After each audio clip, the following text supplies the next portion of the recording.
எல்லோருக்கும் வணக்கம். இன்னைக்கு சாஸ்திரம் சம்பிரதாயம்ல நம்ம என்ன பார்க்க போறோம்னா, ஷியாமலா நவராத்திரியை பற்றி பார்க்க போகிறோம். ஒவ்வொரு வருடமும் 4 விதமான நவராத்திரி கொண்டாடப்படுகிறது.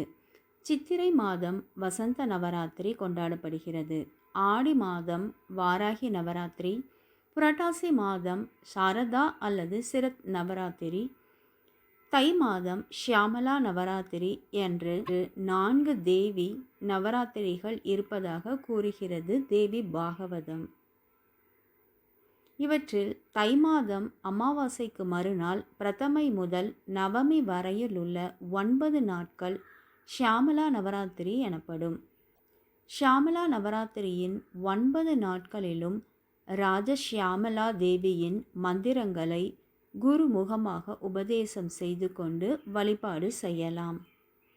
காளிதாசர் இயற்றிய ஸ்ரீ ஷியாமலா தண்டகம் என்னும் புத்தகத்தில் ஷியாமலா தேவி மாணிக்க கற்கள் பதித்த வீணையை வாசிப்பதில் ஆர்வமுள்ளவளாக, 8 கைகளுடன் மரகத பச்சை நிறமுள்ளவளாக, மார்பில் குங்குமம் சாந்து தரித்தவளாக, நெற்றியில் சந்திரகலையை அணிந்து கொண்டவளாக, கைகளில் கரும்புவில், மலரம்பு, பாசம், அங்குசம் ஆகியவற்றை தரித்தவளாக, கரங்களில் கிளியுடன் தியானம் செய்வதாக வர்ணிக்கப்பட்டுள்ளாள்.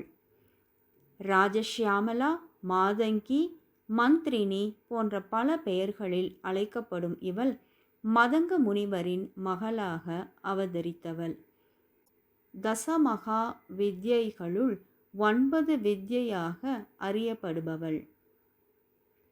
கலைகள், பேச்சுத்திறன், நேர்வழியில் செல்லும் புத்தி, கல்வி கேள்விகளில் மிக உயர்ந்த நிலையை அடையும் திறன் ஆகியவற்றிற்கு அதிபதியான ஷியாமலா தேவி வேத மந்திரங்களுக்கு எல்லாம் அதிதேவதை.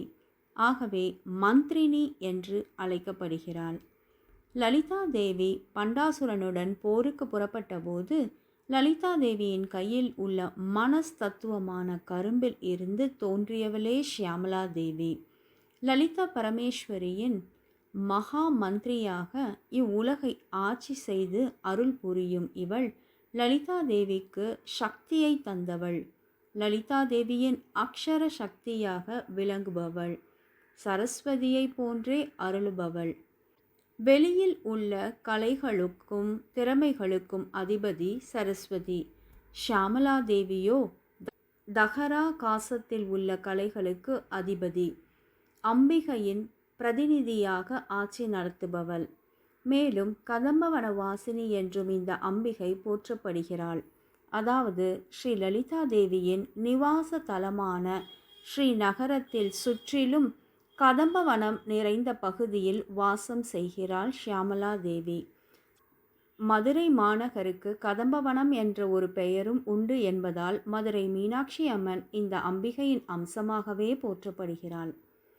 பண்டாசுர வதத்தின் போது கேய சக்கரம் என்னும் தேரில் இருந்து கொண்டு லலிதா தேவிக்கு உதவியாக ஷியாமலா தேவி போர் புரிந்து பண்டாசுரனின் தம்பியான விஷன் என்னும் அசுரனை வதம் செய்தாள்.